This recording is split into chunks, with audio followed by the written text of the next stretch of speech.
Everyone, my name is Manisha Verghese. I'm the curator of the AA's public program, and I'm really delighted to welcome you all to tonight's London launch of the 2016 Oslo Architecture Triennale, which focuses on the theme of after belonging. Actually, this is a really exciting moment. There's a huge momentum that's built up because there's been 3 launches in the last few weeks. The first in Oslo, then there was one in Venice. I think it was on the 24th and 28th of May, respectively. And this is the last one in this kind of trifecta of launches in London to tie into the London Festival of Architecture. So whereas past events focused on the lineup of participants and announcing who was going to be part of the event in Oslo, as well as themes of the Biennale, this one is really kind of focusing on one of the intervention strategies of the Triennale's in-residence program, which is titled Nature, Labor and Land, a Public Spatial Archive for Kirkenes, which is a project by Nabil Ahmed and Damasa Randolphe. So the AA would just like to thank the After Belonging Agency for thinking of us as a venue to host their London launch, which we're really thrilled about, as well as the British Council and the Norwegian Embassy for their support in making this event happen. I just wanted to also say that following the presentations and the discussion, there'll be a drinks reception in the room in the back, which we hope you'll all join us for to continue the conversation more informally. So now, without further ado, I'm going to hand over to the director of the Oslo Triennale, Hannah Peterson, who's going to welcome us all and tell us a bit more about it. So please join me in welcoming all of our speakers to the AA.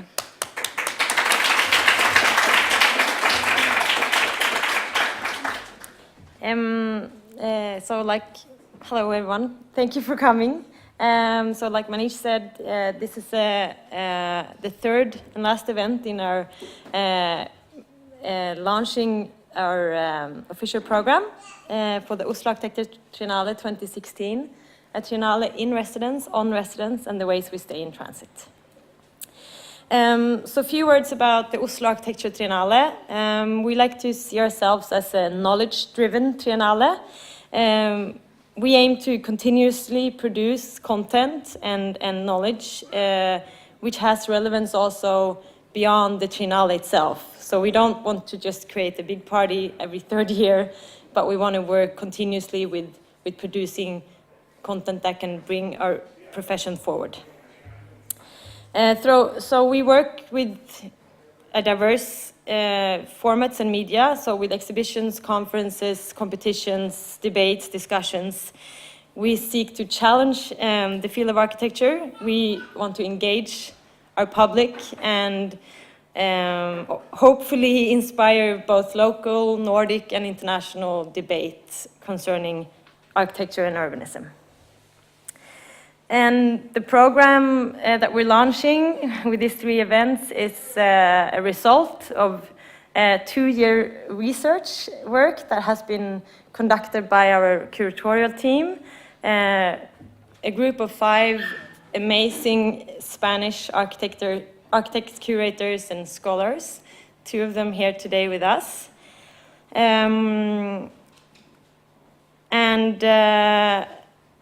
To get more on their research and the program and the content of the Triennale, I would just like to encourage you all to come to Oslo on the 8th of September.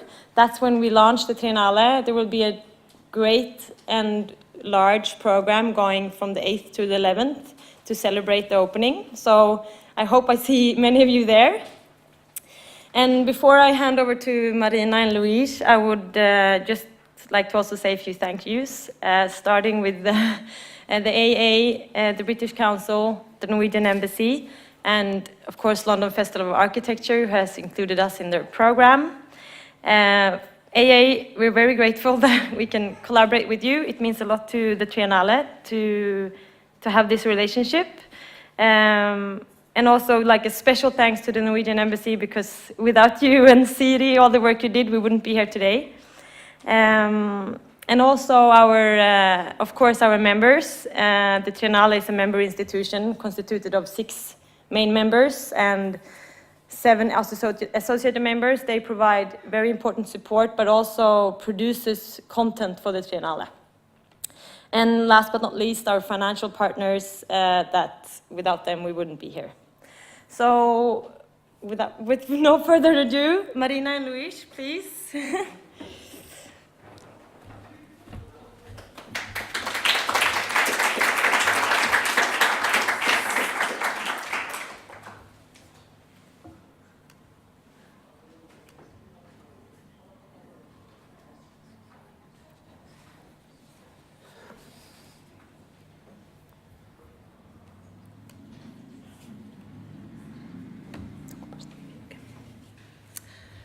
So thank you so much to the Architectural Association for hosting and organizing this event. In particular, we would like to thank Director Brett Steele and also Curator of Public Program Manije Bergese.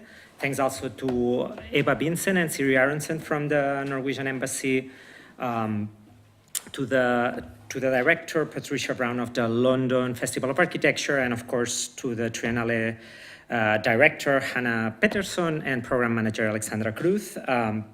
She's Marina Otero Verzier. I'm Lluís Alexandre Casanovas Blanco, and we are two of a group of 5 curators based between New York and Rotterdam, which also include Carlos Mínguez Carrasco, Alejandra Navarrete Llopis, and Ignacio González Galán. We're extremely happy to be here with many friends and also people that we really admire. Thank you all for coming. We're extremely glad to be able to discuss with you some of the topics that we're actually considering for the Oslo Architecture Triennale 2016. We would like to start by briefly introducing the Triennale's program, which is actually meant to officially start on September 8, 2016. But what we actually believe is that the Triennale has already started. The Oslo Architecture Triennale 2016 reflects both upon our attachment to places and collectivities, where do we belong, as well as to our relation to the objects we share, own, and exchange. How do we manage our belongings?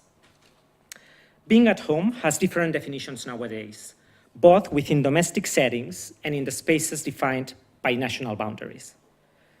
As globalization facilitates the movement of people around the world, we see, for example, the emergence of healthcare systems operating within structures such as the ones of tourism. Established as an extension of the Norwegian welfare network located out of the Norwegian borders, the Hotel Reumasol in the Spanish coast mostly hosts Norwegian pensioners for periods ranging from 6 to 12 weeks, where they enjoy of the benefits of the Mediterranean sun in the treatment of certain illnesses. Despite the architecture of the center is designed in what we may identify as some sort of Spanish vernacular, pensioners are constantly reminded of Norwegian culture. Not only does the menu served at the hotel's buffet respond to the Norwegian diet and tastes, but at the grocery store, one can also find a wide range of Scandinavian products placed right next to Spanish delicatessen. All these strategies, needless to say, try to make the pensioners feel at home, far away from the Norwegian borders. So we have that circulation means greater access to more territories and more diverse goods, more commercial products. Yet, not everybody and everything circulate voluntarily or in the same way. We're aware that circulation also promotes human unsettlement and growing inequalities for large groups of population which are kept in precarious transit. Let's look now at the asylum seeker center system in Norway, for example. These facilities are mostly operated by private commercial agents. As a result, the concept of shelter becomes predetermined by spatial economies, which are strongly tied to the market logics. These are only some examples which try to illustrate how we belong to territories and how do we manage our belongings in very different conditions in the contemporary global contexts. The transformation of belonging has destabilized the notions of residence, challenging ideas associated to it as, for example, spatial permanence, property, and also identity. What are the architectural, technical and political consequences of this transformation. We believe that we need to design the spaces of residence that respond to this new condition, because as we have just seen, the world is already full of them. The Oslo Architecture Triennale 2016 invites architects to explore, imagine, and react to the contemporary challenges of a life in transit. To achieve this goal, we look at questions that are relevant for architects, but far beyond, affecting the everyday life of different populations around the world.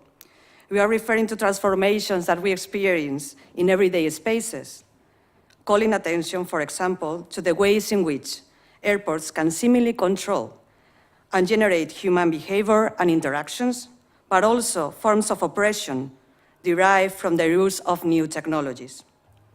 But we also look at our houses that we have opened to unknown guests through global sharing platforms such as Airbnb. And we want to problematize the motto of belong everywhere. The Triennale also speaks about pressing challenges, including what has come to be called the refugee crisis. When we started to work in the Triennale in the fall of 2014, the realities of migration had not yet acquired the current presence in media and public discourse. And in fact, for us, it's important to locate those realities within a larger context of global circulatory processes from which they cannot be isolated. And this broad context has architectural manifestations. One cannot consider the refugee crisis without reflecting upon the role that this design has historically had and continues to have in mediating the everyday life of those in precarious transit. Our goal is to provide a platform for reflection on all those architectural realities that are not necessarily new, but have been many times ignored by the discipline. In a way, we say that we want to align the cover of architectural magazines with those of the newspapers. For us, it is important to consider After Belonging not only as a 10-week event, but rather as a long-term collective project that results in new forms of thought and action, and manifests in 2 years of discussions and events, leading to 2 main exhibitions, a conference, a book, and a larger extended program. The exhibition On Residence provides a still image of the transformed condition of belonging. It is organized around 5 main topics that consider different media and scales. Furnishing after belonging, the technologies for a life in transit, sheltering temporariness, borders elsewhere, the markets and territories of the global home. The exhibition In Residence will show the results of the In Residence program that we will introduce later, and from which this event is part of. In addition to the On Resident exhibition and the In Residence program, we also propose a publication that compiles inedited essays by architects, architectural historians and theoreticians, and voices from human rights, economy, or geography. A conference that brings together architects, human rights scholars, decision makers, and local organizations to dissect the architectures of contemporary reconfigurations of belonging. And what we call the Academy, a forum of architecture schools organized by the Oslo School of Architecture and Design, and the Embassy, a stateless parliament that represents the ideals of a stateless democracy developed by Kurdish communities of the autonomous region of Rojava in northern Syria, organized together with the studio Jonas Stahl.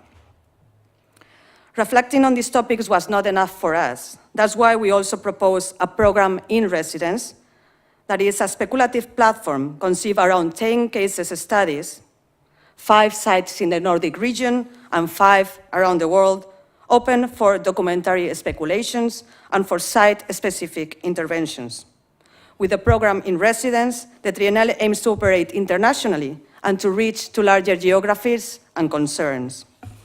The program In Residence is also an opportunity to rehearse research strategies and test working protocols, which offer new forms of engagement of architects with this changing reality.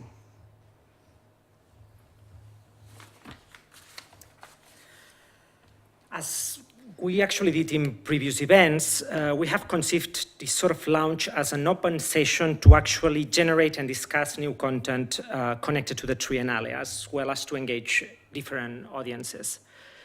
We would like to concentrate today in one on the intervention strategies, specifically the one that was selected by the competition's international jury to deal with let's say, the number of things associated with resource negotiations in Kirkenes, a visa-free region located far north in Norway, very wealthy on resources, but also highly exposed to the effects of climate change.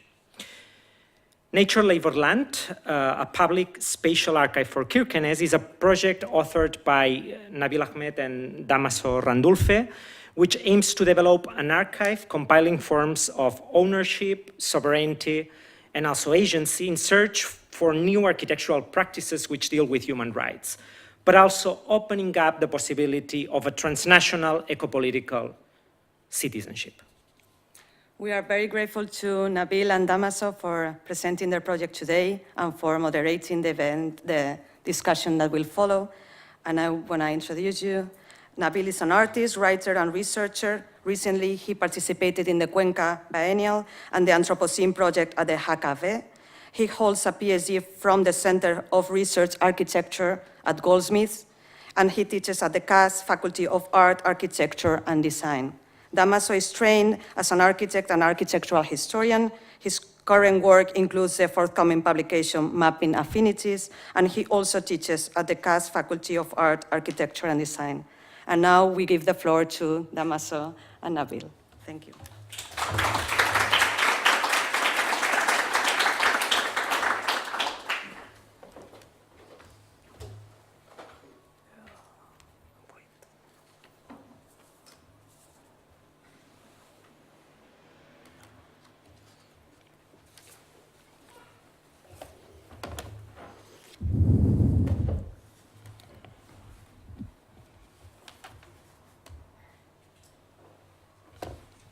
So hi, and thank you so much, everyone, for being here. Actually, we have just arrived from Kirkenes, and it's so great to be here today at the AA, participating at the launching of the Oslo Architecture Triennial and also as part of the London Festival of Architecture. Many thanks to Marina and Lluís, and of course to the rest of the After Belonging agency. Many thanks also to Hannah and to Alexandra and to all the team behind the Oslo Architecture Triennale, and also to the jury of the call for intervention strategies. We wanted to thank as well our local partner institution in Kirkenes, the Barents Institute, and very especially Morgan Ip, present here today, for his endless support and for sharing with us his expertise on the area. And of course, many, many thanks to the amazing group of invited participants that we have today, this evening. In terms of the format of the next hour or so, we will have two short presentations and a response and a discussion, which we, of course, welcome everyone here to participate in. I'd like to here very briefly introduce our respondents and participants today. Very happy that they could join us. Lindsay Bremner is the professor and director of architectural research in the School of Architecture and the Built Environment at the University of Westminster. She's now the principal investigator of the ERC-funded project Monsoon Assemblage that proposes to undertake a design-driven inquiry into the impacts of changing monsoon climates in three of South Asia's rapidly growing cities, Chennai, Delhi, and Dhaka. Katia Larina is architect and urban designer who has been an invited expert and guest lecturer at Institute Stryka, the Bartlett and the Architectural Association, London, here. Katia is co-founder of the research and education project ULab SPB, which develops design and analysis tools for critical urban environments of Russian cities. And finally, territorial agency, John Palmazino and Ann-Sofi, who are longtime teachers here at the AA. Of course, territorial agencies, also an independent organization that combines architecture analysis, advocacy, and action for integrated spatial transformation of contemporary territories. Their most recent project is currently the solo exhibition Museum of Oil at the ZKM Karlsruhe, which I'm very much looking forward to seeing this summer. We will now present a short taster, an introduction to a work that's ongoing at the moment. Many things are still to be challenged, followed by a presentation from Katia, who will speak about her project, a collaborative project called Nickel Materiality. So our project deals with a number of negotiations that are taking place, or have taken place, or will take place in and around Kirkenes. When speaking about Kirkenes, the first thing which is almost always mentioned is its very unique border condition, which somehow lies at the core of its geopolitical significance. It is also significant as a border city between Russia and Norway. It was in 1993 in Kirkenes that the Barents Euro-Arctic Cooperation Agreement was signed, making the way for a transnational travel and industrial zone to emerge at the limit of the Schengen zone. Kirkenes came to the attention of the world media last summer when Syrian refugees entered on bicycles from the Russian side.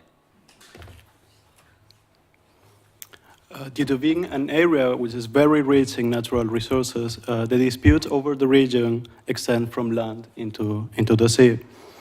The maritime border between Norway and Russia has been agreed just only very recently, and the process of awarding new licenses for drilling in the Arctic is, of course, still ongoing today.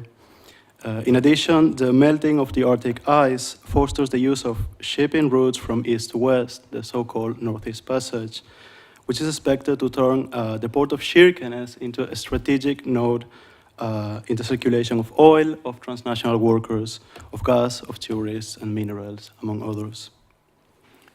Glaciers and sea ice are retreating at an extraordinary speed in the Arctic. Global climate change, as it makes unstable the stable boundary between land, ice, and sea in the Arctic, is producing both new conditions for resource exploitation, navigation, and northward claims for sovereignty, frustrated legally and politically by the very unstable, complex materiality of the Arctic.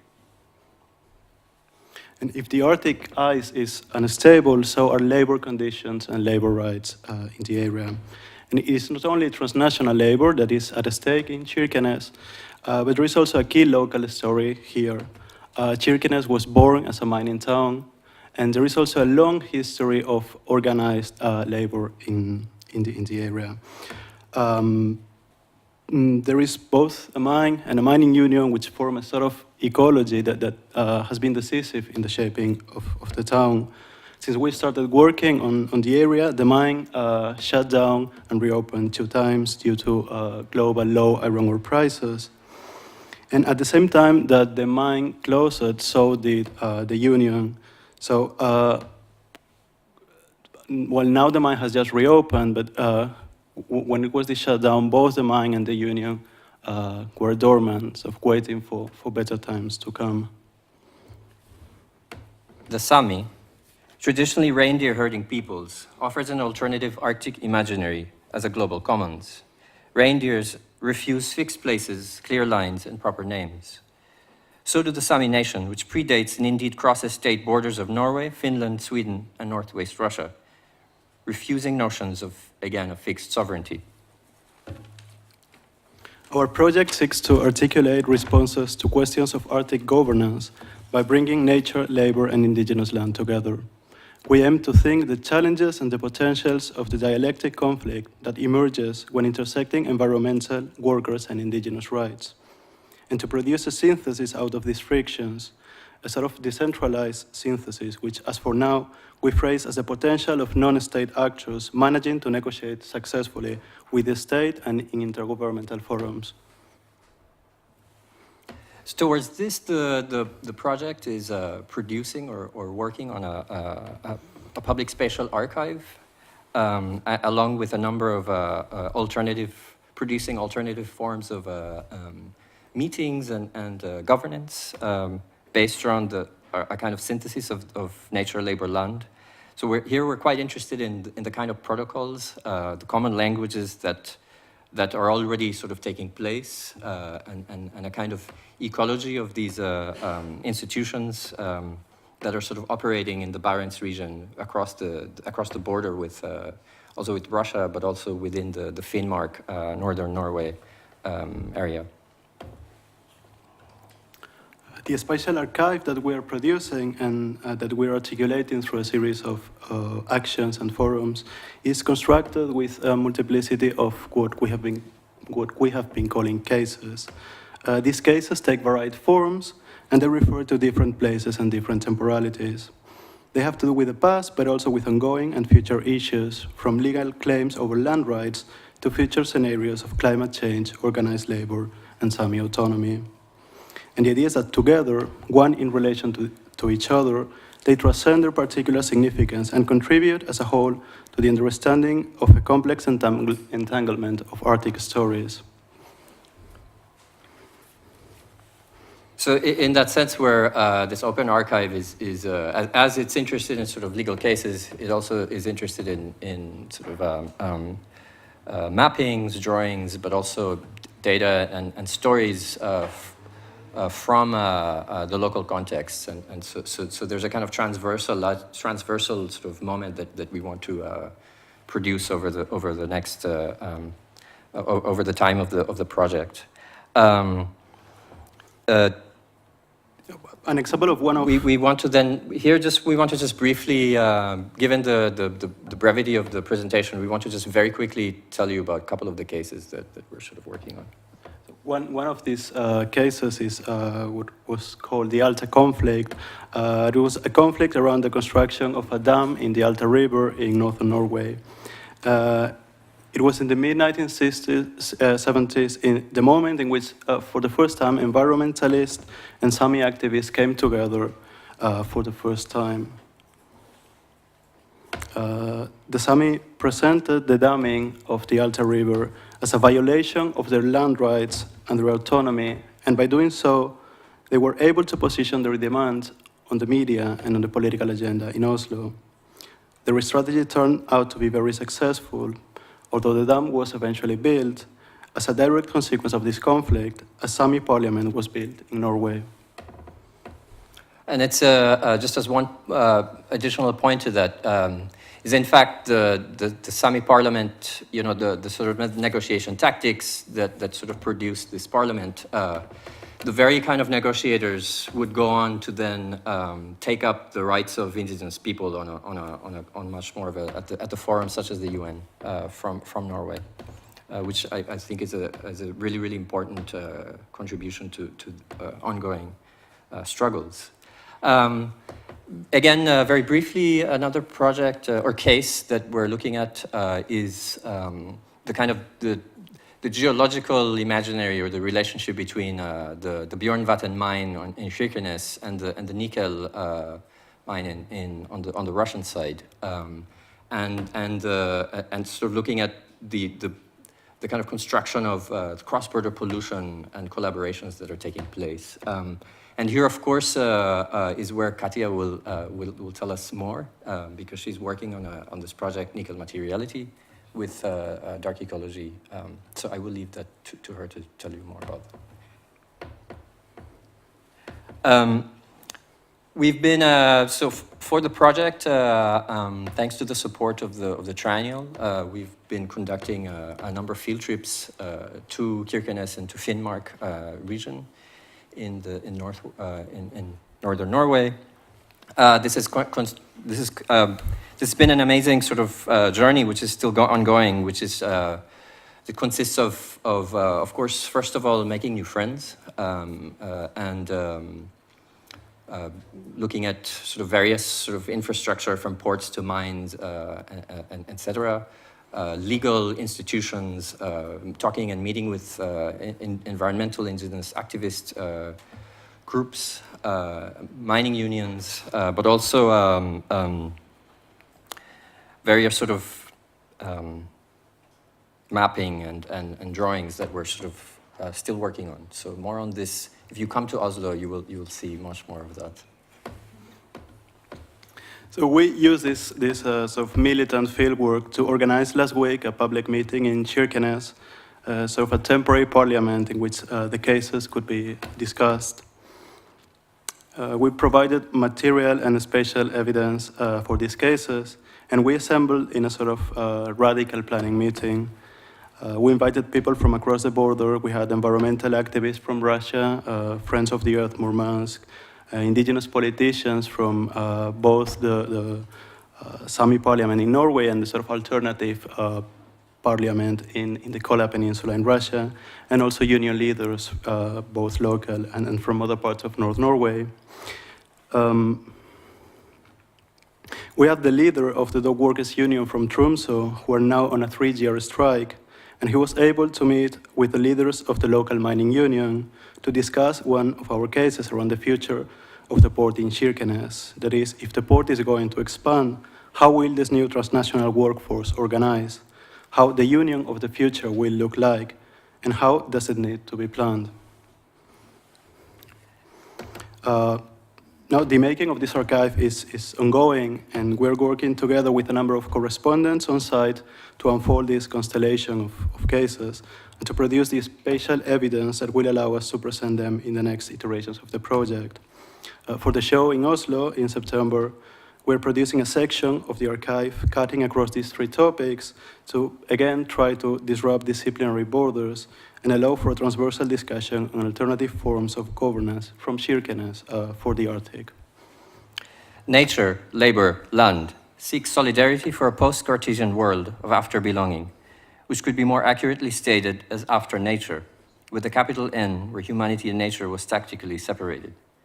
Geopolitical Kirkenes, as a pivot for environmental and political change in the Arctic, is a site of pure potentiality, as we have seen from the cooperation on the ground between non-state actors.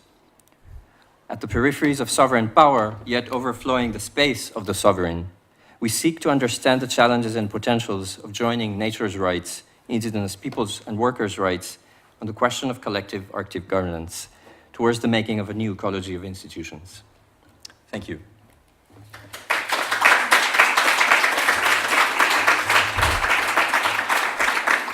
So we would like to invite Katja now to the to speak. Thanks.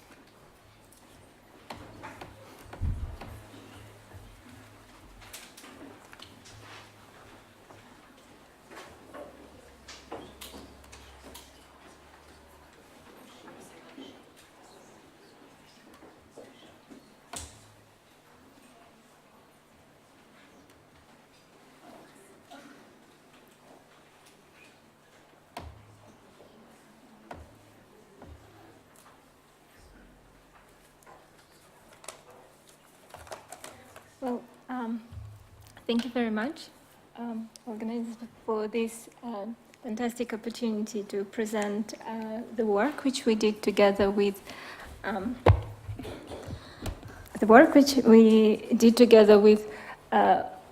Gorbachevskaya. As it has been mentioned, we've been commissioned by Dark Ecology Conference to do the research on industrial mining city of nickel. And the name of our research is Nickel Materiality. So Nickel Materiality explores the industrial mining town of nickel through the lens of unique material substances, textures, and artifacts that emerged during nickel's existence. Through the catalogue of the artifacts, we present the nickel settlement as a material system, as a multiscalar expression of the new matters which have appeared, evolved, and been embedded in the town fabric. The series of photos and maps we present using an online platform trace how different materials emerged in nickel. On microscale, they show the physical properties of the materials. On macroscale, they show the social economic processes which happened in nickel, as well as the environmental processes in the region. Nickel was built as an element of the great infrastructure dedicated to serving the mining industry of the Soviet Union. Built in an area of extreme living conditions, it appeared as an artificial organism covered by a top-down protective dome, consisting of vital infrastructure and, importantly, of careful management of that infrastructure over many years by the state. nickel became a great example of cities which were alienated from the natural environment and climate. Due to the volatile economic and political circumstances after the collapse of the Soviet Union, nickel was left without the central control on which its existence depended. Its protective dome was destroyed. Its artificial ecology had to adapt in order to survive. All the elements of nickel's ecology hidden under the mass of industrial pollution were forced to search for a new logic of coexistence within the harsh conditions of the Arctic climate and the social-economic context of post-Soviet Russia. Through the exploration of the materiality of the town, named after the material nickel, we reveal an emergent symbiosis of the natural environment and the alien materials brought in through human activity. We register a complex loop of relationships between, on one hand, those processes through which these new materials have been continuously forming an overall structure of the territory, and on the other, processes by which the territory simultaneously participated in the formation of the materials. The artifacts we collected are like objects from the cabinet of curiosities. They are samples of a unique ecology which emerged under the protective dome and which was transformed when this dome was destroyed. Applying ecological thinking to the subject, we classified about 200 samples of nickel materiality using three of the organizational concepts of the ecological system proposed by John T. Lyle in his article Design for Human Ecosystems. One group of artifacts is related to the idea of structure, the composition of the artificial ecosystem of nickel, where we were searching for the links between the processes which shaped the settlement within a different historical epoch and the materials which appeared at that time. Another organizational concept used is function, a flow of energy and materials. Here we were looking for the materials and artifacts that related to the life support of the functioning city. The last organizational concept uses location. There, we were searching for materials with encrypted traces and boundaries of competing patterns of existing ecosystems. The material entity of the city has been shaped by the successive ideological paradigms of colonization of far north. From the beginning, nickel was the center of the most advanced and innovative technologies, built in the 30s by Canadian engineers and Finnish architects. However, it had the colonial spirit of the temporary remote settlement, using imported structures and materials, but wisely responding to the local climatic conditions. Later, in the Soviet period, the scale of the settlement and its industry expanded. At this time, the settlement started gaining the form of the proper city. The relationship towards nature also changed into one of glorifying the conquest of nature, as seen in the ambition to modernize and construct a better environment for living. During Soviet times, the city had a highly subsidized infrastructure which provided all those good climate factors, such as double holiday time, early retirement, good facilities for sport and education, factors which attracted specialists from the whole country despite the extreme climatic conditions. As an element of the big industrial machine, the city was shaping its own closed system of life support infrastructure, ready to fight and resist, but not to collaborate with Arctic. During those years, nickel developed a set of infrastructural elements of resistance, such as an artificial daylight to resist a polar winter darkness, and a network of central heating to resist a cold climate. Time and nature reshaped the ambitious infrastructure. For instance, facing the conditions of poor maintenance and unstable frozen ground, the central heating, which has been initially hidden underground, became exposed to the surface, forming the intertwined three-dimensional landscape and reminding us about the alien nature of the town. On the one hand, the city represents a rejection of natural context, increasing the gap between nature and human presence.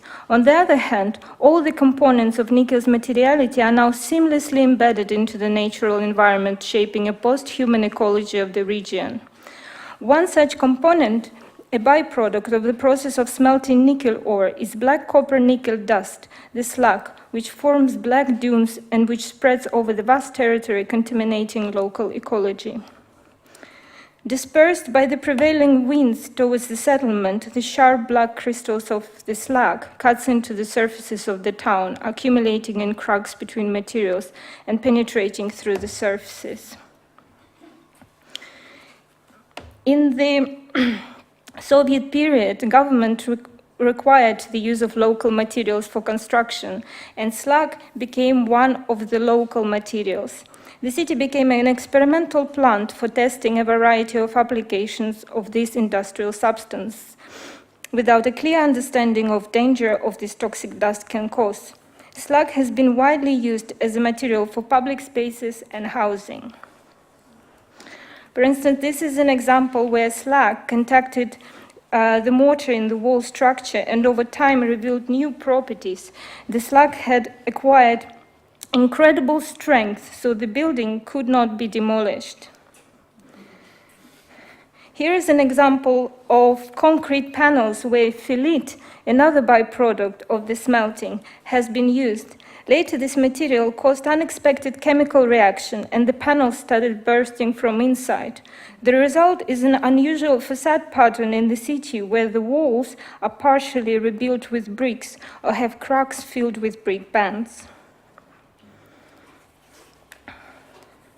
When the artificial environment of the city nickel, maintained from top down for so many years, became neglected, all these synthetic matters that had been under the protective dome got exposed both to the Arctic climate of Murmansk region as well as to the conditions of post-Soviet social-economic crisis. Today, city facades are normally painted in pale colors, but previously there was a requirement to paint them in flashy, bright colors to compensate the color starvation. Now, because of the harsh weather, the old bright paint glows through the peeled off new paint, creating a unique texture over the settlement facades. Under the pressure of the extreme conditions, materials are not only decay, but also evolve more rapidly. All the elements of the environment, living and non-living, are forced to interact and cooperate with each other, forming new hybrid ecologies in order to survive. Materials change their properties and appearance, mix and blend, redistributing and joining their energy and forces, forming a multi-materiality. In the abandoned parts of the city of Nickel, where the natural processes of ecological competition happened, we discovered that a variety of ecological patches appeared within a scale of single building, a single flat, or an urban block. There, the materials and matters either resist each other or form a variety of hybrids. Over time, local microorganisms and plants develop forms of symbiosis with such alien substances like the copper-nickel dust. The black dunes of toxic substances became covered by a green layer of plants and funguses, showing the power of matter that continuously accumulates the energy to live. Anthropologist Lambros Maloferis blames the separatist logic of modernism that has alienated humans from the spirit of matter. He says, "We want to reclaim this spirit and embody the intelligence that comes with it. Following that, we suggest multimateriality as a tool to discover a hidden dimension of material existence." Nickel, as a physical material and a symbolic notion, penetrates all the levels of the settlement existence. Representing the evolution of the artificial city-created ecology. At first, there was nickel, the material, the reason why the settlement was built. Later, the nickel byproduct were utilized to construct the city. Nowadays, nickel has become an aggressive agency of destruction. Acidic rains and slag, both the results of nickel production, have devastated the local ecology. Beyond this, the copper-nickel dust has entered into symbiosis with local microorganisms. Within the lifetime of the settlement, through the whole spectrum of new materials, the natural resource hidden underground has formed a thick layer of Anthropocene topography seamlessly merged with the natural landscape on both micro and macro scale. Considering nickel multimateriality, it's impossible to draw the line anymore between what has been made by humans and what by nature. Slavoj Žižek, talking about ecology without nature, says, "The ultimate obstacle to protecting nature is the very notion of nature we rely on. Following that, we are not only interested in the failed past of human ambition to overcome nature, but also aim to discover the processes of co-design driven by both humans and also by forces of natural environment, which together shape the existing and future landscape of the post-human ecology of Arctic. Thank you.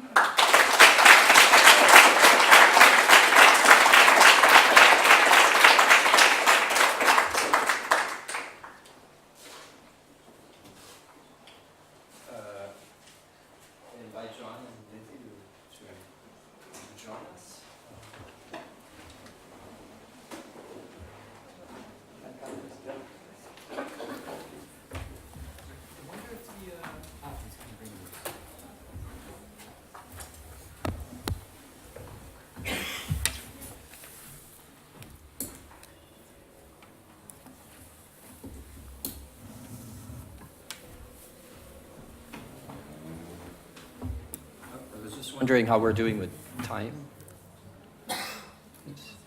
Yeah. Good, great.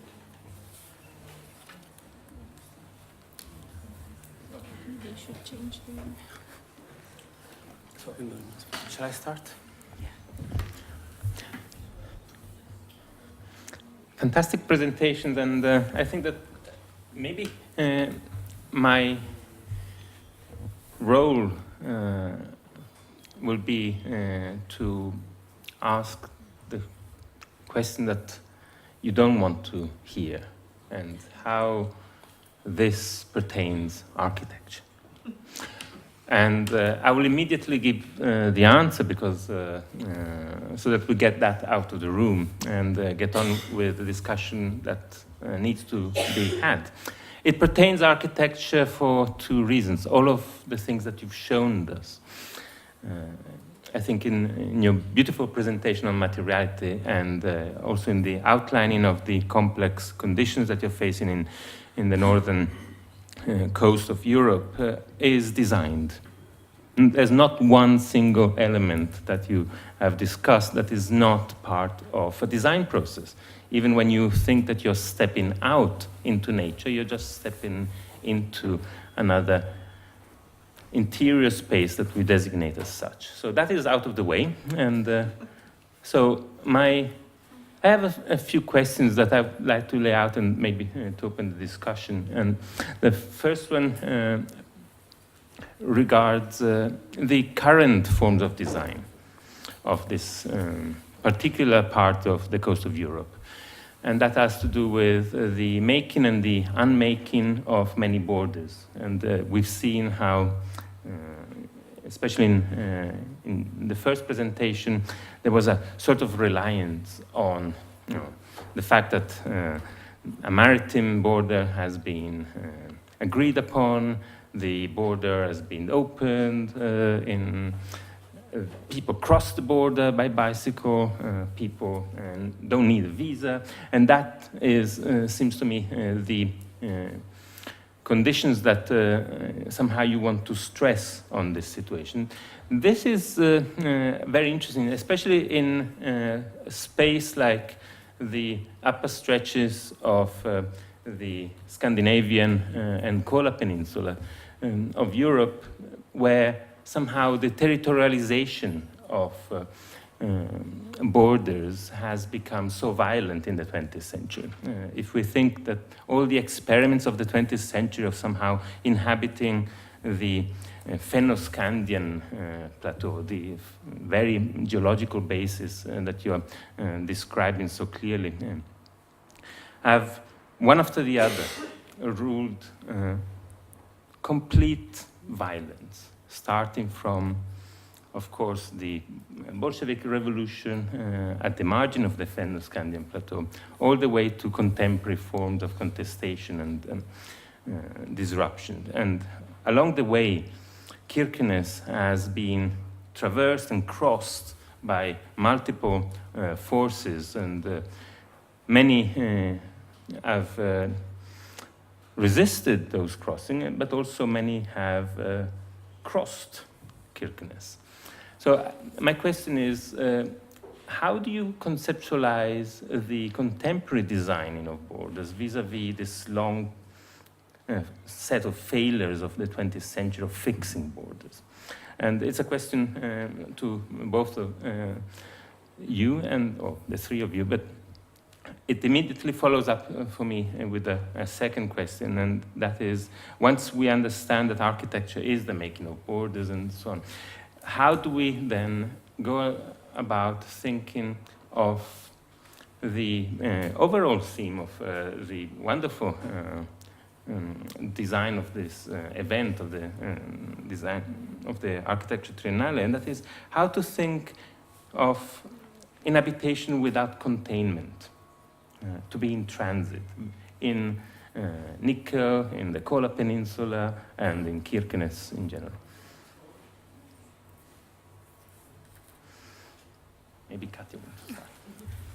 Well, you were talking about borders. I will say that in our research we actually crossed the border from Kirkenes. We went to Nickel, and on the way we crossed like 3 borders, and I could not feel this seamless connection at all. So, and now the border between Kirkenes and Nickel is even, let's say, stronger because of the political reason. And because these 2 cities are so dependent on each other, now you can really feel it, feel these missing connections, which not there anymore.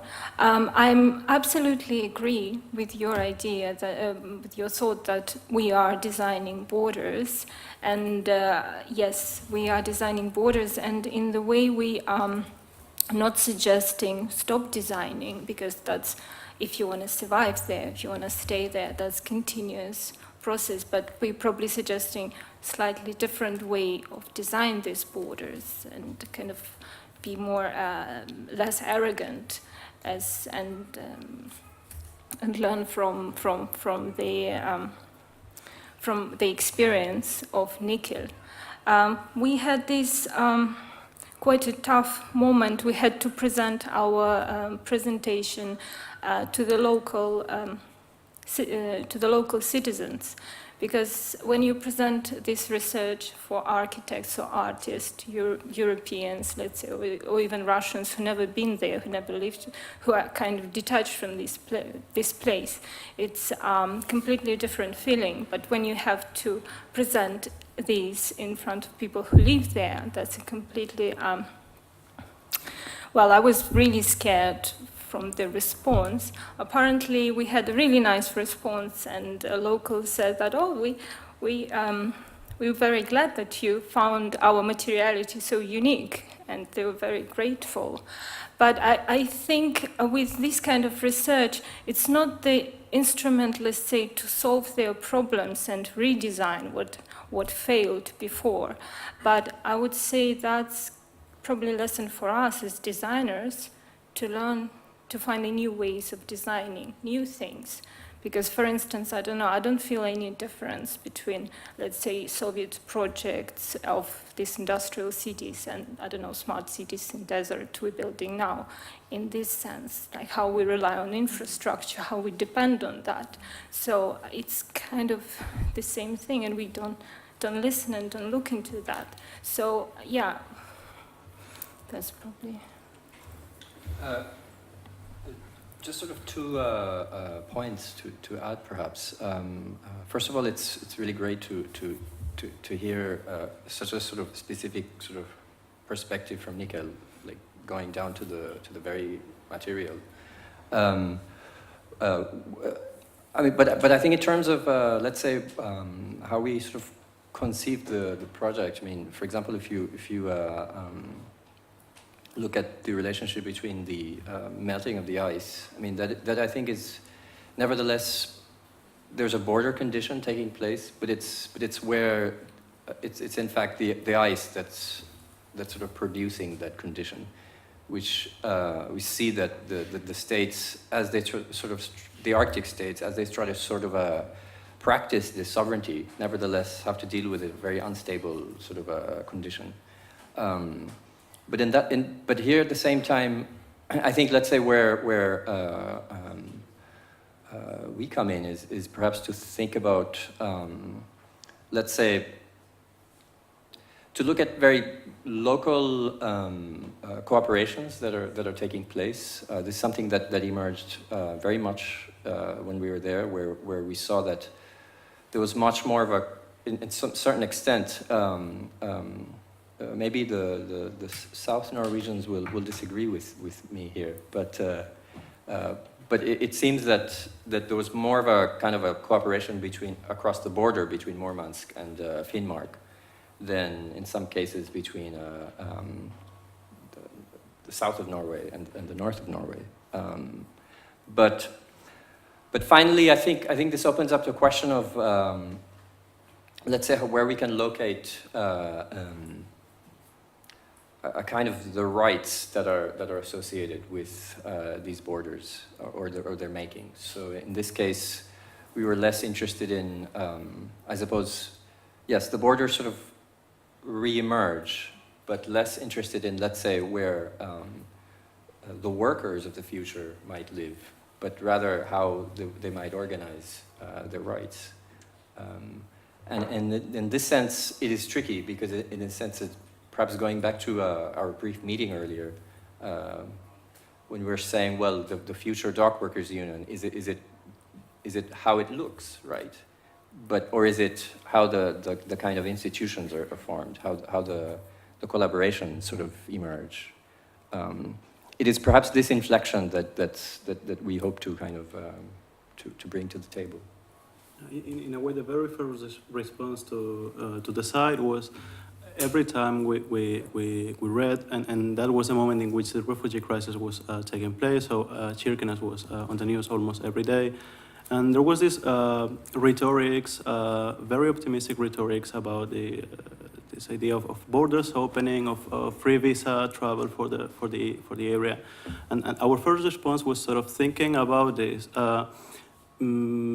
perhaps from the other side of these allusions to the brighter future of Kirkenes, and thinking that in a way these borders, what they are mainly aiming at is at producing a smoother space for transnational capital to circulate.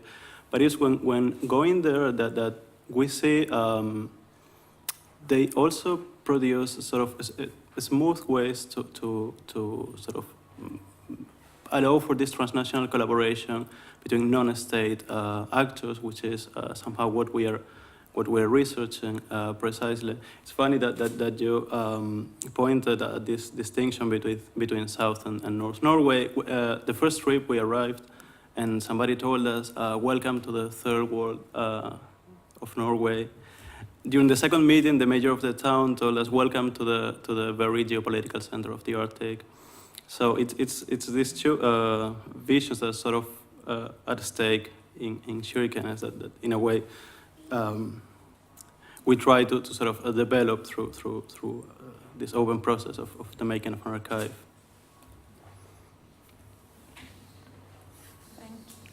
Thank you very much. It's great to be here, and thanks, Nabil, for inviting me. I would like to put what might be quite a tricky question to you, following up a little bit on John's provocative question, but is this architecture?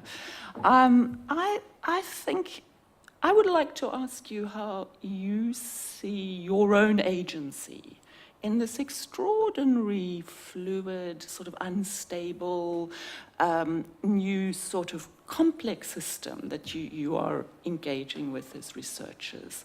And I suppose, I mean, you used a really interesting word, I thought, at the end of your presentation, and that is this idea of an institutional ecology.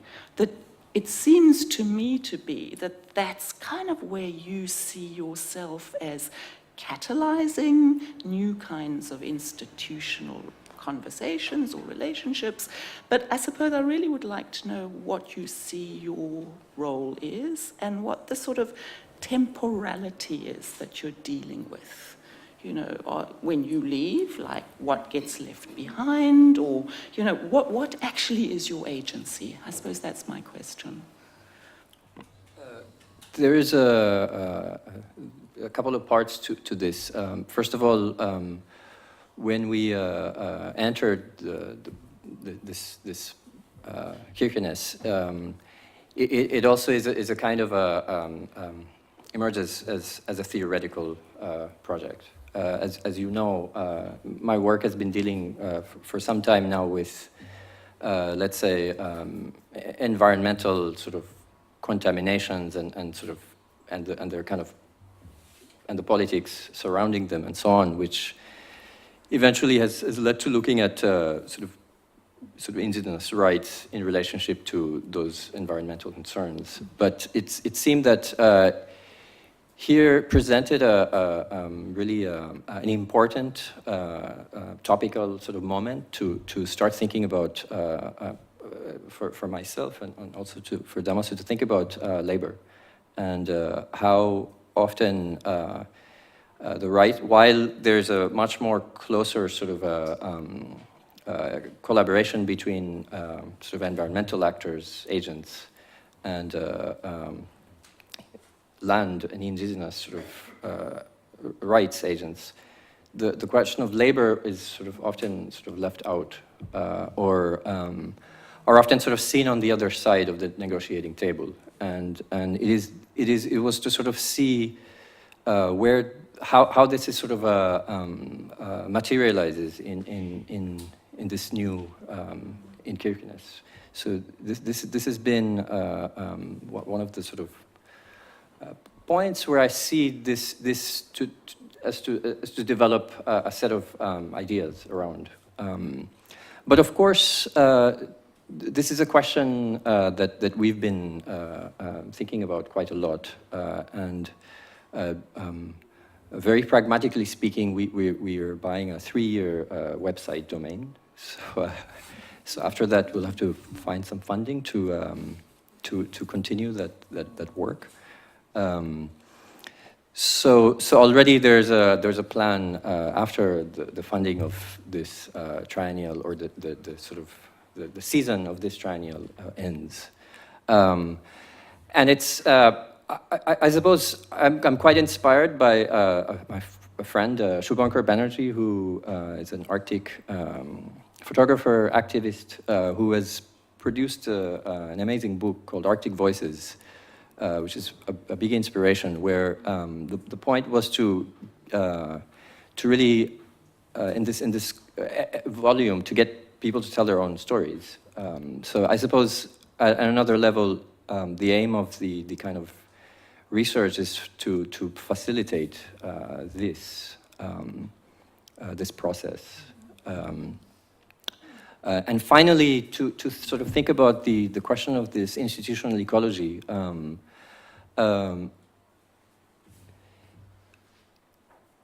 I think we have to be extremely humble on this point. We in the short time that we've come to know the people, and people work very closely up there, and we've been invited with open arms by everyone. And there's a lot of people doing many things over there. And we want to, the way I sort of put it is that we want to only be able to contribute to this body of knowledge that's already has an amazing ecological sort of time. If there's specific projects, there's the Sami representation in the Kola Peninsula, who are sort of not the ones that are favored by the Russian state, and they have already an existing political body, and they're looking for a kind of representation, right? So we hope that perhaps we can facilitate this. We've started a conversation between the Transport Workers Union in Tromsø with the Miners Union in Kirkenes, which we openly asked whether this was a good idea or not, and they thought it was a good idea, and they were happy to begin this conversation. So these are, I suppose, some few instances. This was actually one of the great moments of the research, in which a meeting with the union leader of Northern Sklippe, which is a local mining union. We, as Nabil was saying, we put this case on the table, and he said, well, I have never thought about this before, but this is going to be a big issue here. If this port expands, nobody's thinking about how these transnational and local workers are gonna organize. So perhaps our contribution to this case is only bringing these people together and perhaps sort of helping to start a conversation which is not going to end now. And in fact, it's not a pressing subject at this point, but it will probably be. So that's how we see this archive and this sort of toolkit functioning in the following years. The word intervention was completely rejected by everyone that we spoke with up in the north. So I suppose this is a question also back to the architects as to what you think intervention is in terms of really complex, fluid sort of topologies and territorialities. I think we did not mention that Kirkenes was completely destroyed in the Second World War by the Nazis. So the word intervention has military connotations in the area, which people don't seem to really agree with. I have a question on time. You mentioned reindeer operation 75 years ago, in a couple of weeks actually, when the German troops with the Finns and the Norwegians attacked the Soviet Union. And that is part of the long history of the area, but it's actually a very short history. It's only less than 8 decades. The transformation from Petsamo into the contemporary Pechenga rayon. The question about time interests me in particular in your materiality study, because it seems to me that the contemporary impetus to somehow be in sync, to somehow understand how the transformations of urbanity and the transformation of architectural devices ought to be more in sync with nature, seems to me to reverberate so much with the entire impetus that started entire urbanization of the northern stretches of Europe. In particular, it resonates so much with notions of the biosphere of Vernadsky that led then to the construction of the major experiment in Europe, to build an urban environment. More than 1 million people live in there, and somehow Kirkenes is depicted today as the center of the epicenter of your studies, but it's actually a very marginal little town, one of the many mining towns, actually only marginally being able to organize and powerfully its threat. So my question about time is as follows. How do you think that your ideas of being in transit, of being on the move, would resonate with a much longer time, and that is the much longer time of humanity being on the move, where we've never been in such a situation, so many on the move at the same time, maybe only at the very outset of Homo sapiens, when we moved out from the descendants of Lucy, started moving out from Africa, and very quickly ended up in maritime spaces. So how do you imagine time in your researches? Is it an issue of days or 3 years? Is it an issue of 200 days? It's an issue of 200 years or 200,000 years? Well, this is a very interesting question, and we were actually looking into our materials. Well, I guess this way, it's a bit tricky, you look into materials and in a way you hide from you kind of discover all the large-scale processes which cause this, but you hide from the real drama which is going on there. And of course, the time question, the really rapid time which took this, I mean, the rise of this city and failure of this city, and a really long time which takes nature to, let's say, adapt and readapt. But it's just, in the same time, nature is also, in that, particularly in that part of the world, is really, has a really fast pace. Everything is changing so fast compared to other, let's say, ecologies, natural ecologies. That ecology is really running fast, and the fact that we have also this artificial ecology entering it, which makes it even faster. I don't know if you saw this forest, which used to be a forest. Well, in the beginning I showed it was in 30s. It was a pine tree forest, and now in nickel we found there is one legendary tree which survived after the smelting process. The rest is just devastated. So, and it happened basically not even 60 years, it happened only in a couple of, 10 years of processing nickel ore, which been brought from the different city. And actually that was the reason why it caused such a strong ecological damage, because the local nickel ore, let's say, causing much less damage to the territory. So, and that happened in a really, really short period, which changed completely the whole area. So the question of time is very interesting. And if we imagining, I mean, we have to imagine this territory with people, with humans, or without humans. If we're imagining it with humans, I guess because of all of these fast changes, we have to respond to the current, problems and needs now. And I totally agree, there is no time to, let's say, see the bigger picture. But we also don't know a lot, all these discoveries about these materials, about new properties of this, let's say, dust, which appeared on the way. It was, so we never know. Yeah. We were also looking at this nuclear submarine K159 that's just near Monmouth city.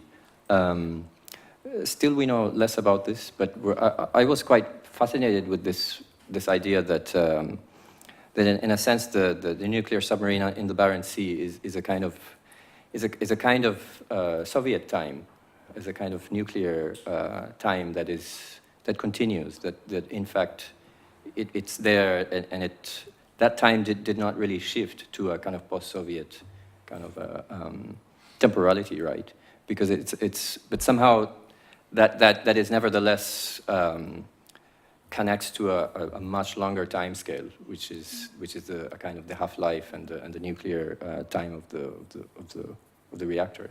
But I mean, you have to understand there's not that many reasons now to stay there. I mean, there are strong reasons like resources and, let's say, defense of the national border. But now we understand the problems which this development of resources causing. We kind of trying to blend borders and etc. We don't produce anything in that territory, and then is a big question about future. I mean, we can look into that and be very romantic and nostalgic about the power which used to be, but honestly, people are really kind of hoping that what they have now there could actually give them a little bit more time to live to become successful again. It seems to me from what's being described, and I don't know the context at all, is that there are multiplicity of times all going on at the same time, and that especially as time is shifting and relations are shifting to such an extent that you've been describing at multiple scales and multiple times. So it seems that both temporarily and spatially, it's an extraordinary overlapping sort of complex system that you're starting to try and unravel. But may I address a question to the organizers of the Triennale? fantastic theme. I mean, I just think it's so rich, as even this work is showing, the kind of questions that you're asking. But it seems to me that the idea of post-belonging is posing that, in fact, the very meaning of being human is somehow shifting, that it somehow you're implying that to be human is to belong, and what does it mean about being human if belonging no longer means the same thing?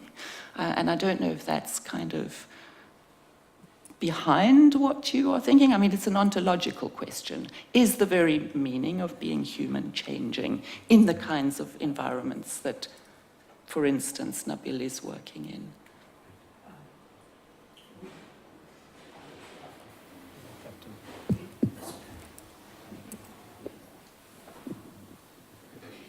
We actually always explain, and we actually took it out from the presentation, which the after belonging is not exactly, it's not exactly a post belonging for us. It's an after, which, if you want, can be taken as this sort of like if belonging disappeared, would. But actually, we like to understand it also as a search for after belonging. Because we're not exactly posing that belonging is not operating anymore.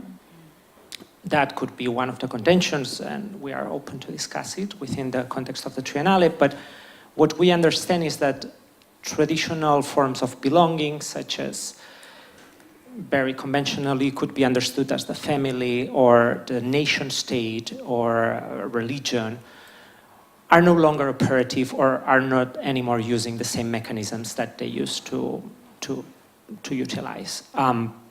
So that's why what we are asking is like, if acknowledging that architecture has played a big role within the processes, within the construction process of belonging, in those cases I'm mentioning, let's say it has backed or reasserted certain notions of family, nation-state architectures, needless to say, religious architectures.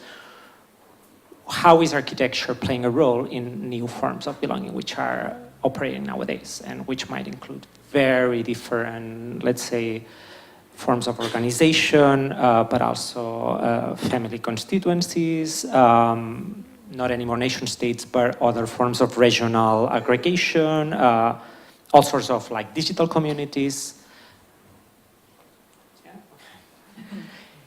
Yeah, so that's basically because you mentioned the conversation we had before, and John said that he wanted to get away with the question of architecture. I think it needs to be brought back, because what it looks to me is that you're giving agency to absolutely everything but to architecture. When you say that I inquired you, when you say that I inquired you about how these headquarters of the union would look like, you said, I'm not interested, you said, we are more interested in its organization, right? Something like that, that you were more interested in its organization. And it looks to me that, yeah, for sure, but I think architecture can have something to say precisely in this organization. Either program or either in terms of program or aesthetically, I don't think it can be detached that easily. And that's why I would like you to, both of you, to, let's say, expand on the role that you think architecture might have in all those agents that you're detecting, which is the agency of architecture, if you believe any.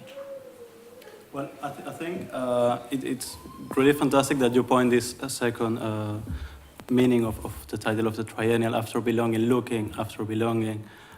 In a way, I think our project, what we intend to communicate is that we're after well, as Félix Guattari, when asked about his travels, he said, I'm looking after the people that does not exist yet. In a way, we're looking after this space in a very expanded term in which these people, which might exist, but maybe it's not part of these sort of official narratives about the place, the space in which these people can sort of gather, and perhaps in this first part of the project, we're more interested into looking at the architectures of the protocols that sort of allow for these negotiations, rather than talking about the headquarters. But I think that definitely it should be something like working on both sides. How is this say headquarters is going to be organized, and how is it going to look like? And this look like can be expanded as much as we want. I suppose briefly, I mean, that could be also where everybody sits and how they, eat together and so on, as much as, the facade, etc., right? I think that you have a very bizarre notion of architecture. I mean, you're speaking in the most important room of architecture, and you say, yeah, it's, not only this is just to bring back a little bit of an institutional ecology. The conditions through which I guess the curators of the Triennale are posing the question about the agency of architecture is not only of the building of architecture. It's architecture understood, if I am on a par with you, in its shaping of life and its shaping of the materiality going along with it. So I think that the question of the role of and the agency of architecture that is posed back should be somehow augmented with this notion of almost craving for belonging. And what comes to my mind here is really an interesting situation, that this looking for something somehow is immediately matched and almost simultaneously matched with the fact that you will never arrive. Because one of the elements here you have, it's about residency, on or in residence, but also in transit. So there's never an arrival. And this is, I think, is a very interesting element, because somehow it pertains the unfinished, but also the unknown. But not only because you want to know it afterwards, but it opens up a situation, and I think this, what I get out of the two projects and the three practices, is that not to know is today a practice that is not preliminary to a conclusion or a closure, but you are trying somehow to maintain that as a way of engaging through architecture with very complex situations. I think that's a great point to bring it back to the room and to the everyone that's here. I know we are rather short on time now, perhaps, but it would be great to hear from anyone with any questions.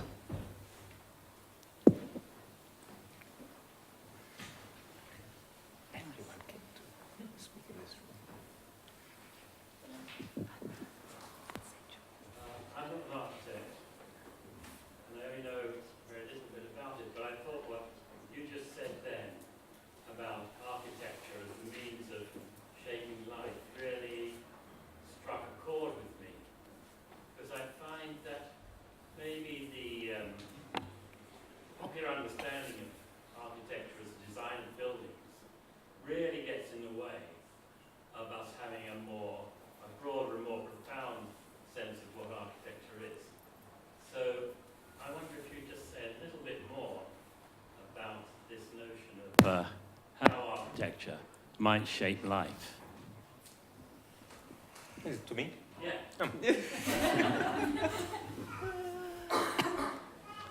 Well, conviviality, living together, that's what architecture is all about. It's an idea of staying together and trying really hard to understand that the other wants to be together as well. And you never know who's the other and what they're craving for. So that's the first point, that you don't know. And so when you're entrusted with the rather complicated task of modifying a little part of someone's life, what is, I think, important, I think that the Triennale is trying to shape this in such a beautiful way by expanding notions of conviviality, belonging, craving, or putting craving is not really the right word, aftering. The interesting thing is that there's no way of knowing how you will change someone's life. And that is, I think, an alert to, maybe to, I don't see many students here. I think they're all in the computer room trying to finish their projects for next week. But their attempts to close, to organize spaces that are apparently protecting someone's life are always also a way of segregating people. And this is what I mean by architecture as a practice of borders. It doesn't, sometimes the most primordial borders is bricks or stones that form a wall, but contemporary forms of border are much more violent, even though they appear as walls. But the question about shaping life, obviously, is not only humans' life. We've seen in the beautiful work on this amazing town, Nickel. No? It's really, if you ever have the opportunity to visit the Finnmark region and the Kola Peninsula, it's the most outstanding place that you can ever be. It slopes down towards the what used to be the Murman Sea in the Middle Ages, and now it's called the Barents Sea, and over there there's the Arctic. No? And in this stretch of land, you have modernist architecture, no? What everybody thinks is just social housing in this country. No? There, it's the outpost, the avant-garde of living in that space. So by meaning, what I try to tell you is that we are trying to shape communal life, not only for humans, but always understanding that we have to become humans by understanding that we live together with others, and that's what I think is the mission of an institution like this one. And we are very happy that today we are hosting actually so many groups of institutions, all linked to what is architecture, what does it mean to live together. Can I add something to your thought about architectural practice and a little bit about agency? And let me be a little bit critical, because last year we went to Nickel and we also went to Kirkenes, and it was we came there with a group of anthropologists, philosophers, artists, and actually it was only two of us architects there, which was a big surprise for us, to be honest. But and we also had a meeting in Kirkenes with professional union workers and leaders, and they also were telling us that at that time mine was closing, about their problems. So and this, I mean, it was absolutely beautiful event, and I think in the moment when it happened, it kind of influenced city a little bit. The group of commissioner artists, they built an installations, they are light installation, very beautiful sculptures, and we experienced all that. But then they took their installations and they brought it back to Amsterdam, to the galleries. And they came back to Europe with amazing, fantastic pictures and amazing researches and etc. And that's about this architectural practice, which we think that we change our life. We learn a lot, we change the life of our students, but something has to be done to also, I mean, to change much more life of those people, of actually objects of your research somehow. And I think that's quite a kind of worrying tendency, that we not that engaged. We think that we engaged with the problem, but in reality the output is big for us, but not that big for our materials. Yeah. Is there any other questions from the audience? Yeah.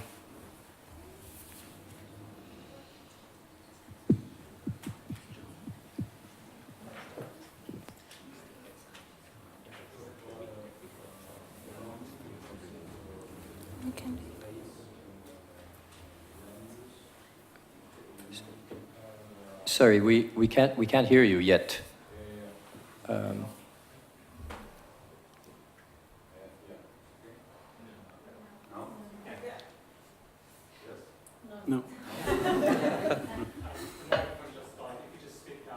Okay, if we talk about belonging in terms of space and land use, if we compare two nations, Norway and Russia, in space we talk about the Arctic tundra, which is very fragile, like silk. And if we compare the way those nations are using this land and we talk about materiality, when this Kirkenes is very old and maybe very sustainable town compared to Nickel, which is done in an industrial way. And if we talk about the future of the cities, how do you think can Nickel somehow transform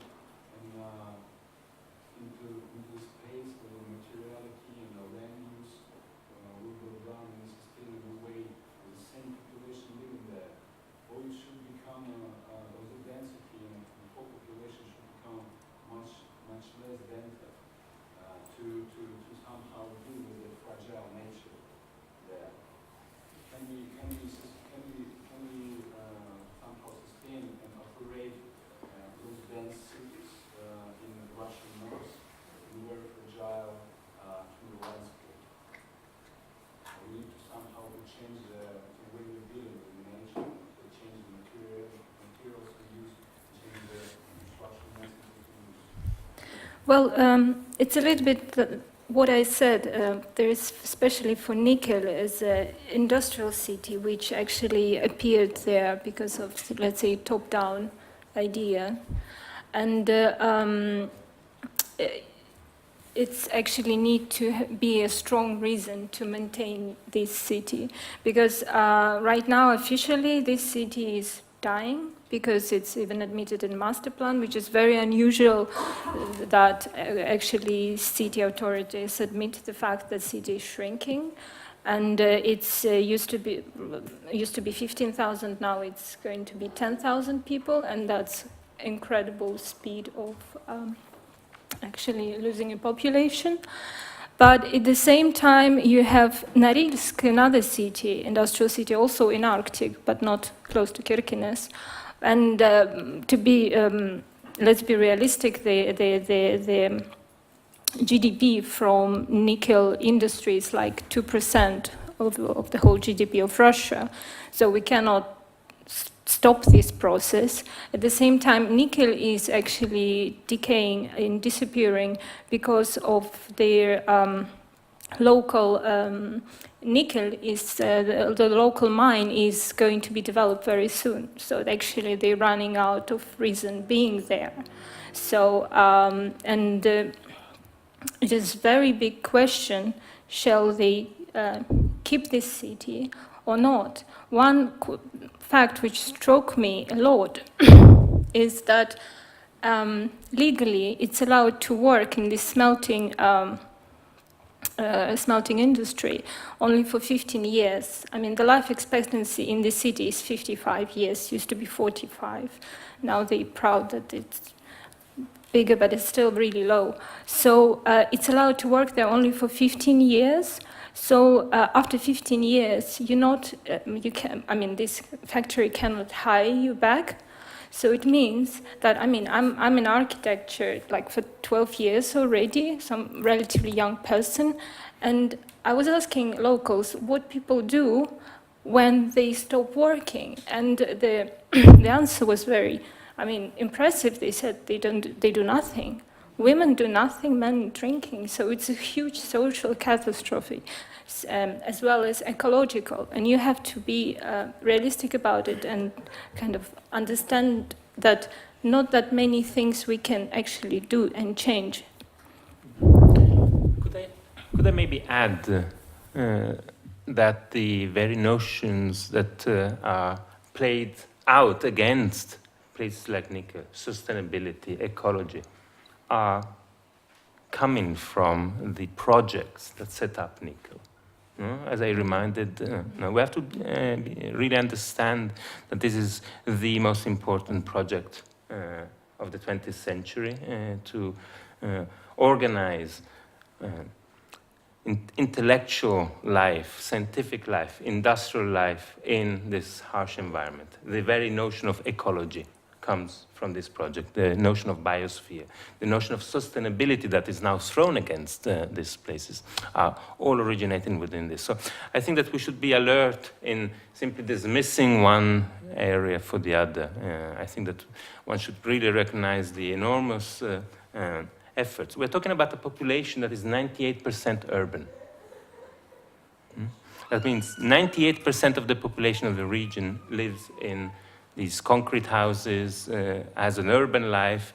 Many are educated in wonderful universities, scientists, and of course the industry has this depletion condition. But nevertheless, there is wonderful people and there's hope. We have many more questions, but I think we are... there's a final, yes. After this, we will need to close this part of the program. Yeah, thank you very much. It happens now that we are studying a landscape urbanism master program right now, and we are doing our research about Kirkenes and Sami and development of the Arctic, and we are dealing with the new ports and sea routes.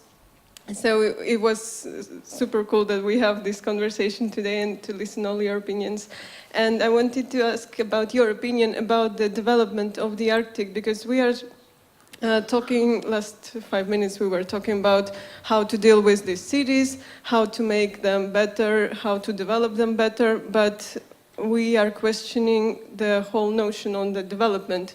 Is it good to develop the Arctic? Is it good that ice is melting?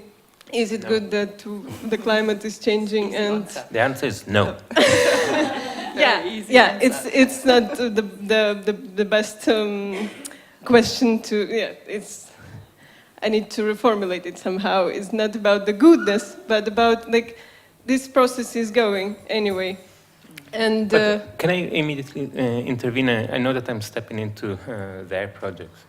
There is a possibility of establishing a moratorium on resource exploitation in the Arctic. There is a possibility to stop drilling in the continental shelf.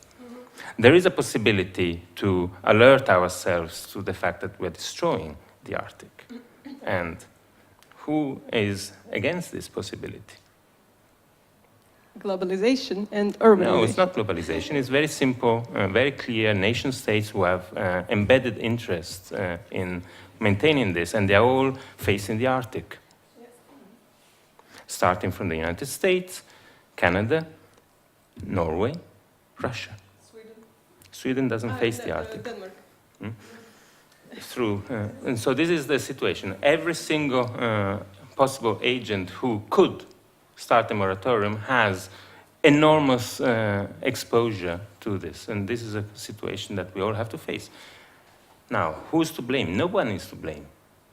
It's a question of how do we disentangle these nations from being destructive towards the Arctic. Well, who have also seats in the Arctic Council, where all these nation states are there, are the Inuit, China? also, but also the Inuit and the Sami. And Southeast Asian countries. But I'm speaking about actually groups that have seats on the Arctic table that are not state parties. And I think this is a really important sort of point. And it is through this that perhaps we can architects can get involved. In fact, not only non-state nations, but also borderless nations. But nevertheless, they have a seat in the council. I think we definitely must stop this part of the program now, and I'd like to very, very quickly thank Jean and Lindsay and Katia and my colleague Damaso on the project, and we will hand over now to Marina. Well, yes, I wanted to say thank you to you all, also the organizers and also the audience for being here today. And we see you in Oslo in September to continue the conversation. And now, some drinks. Thank you.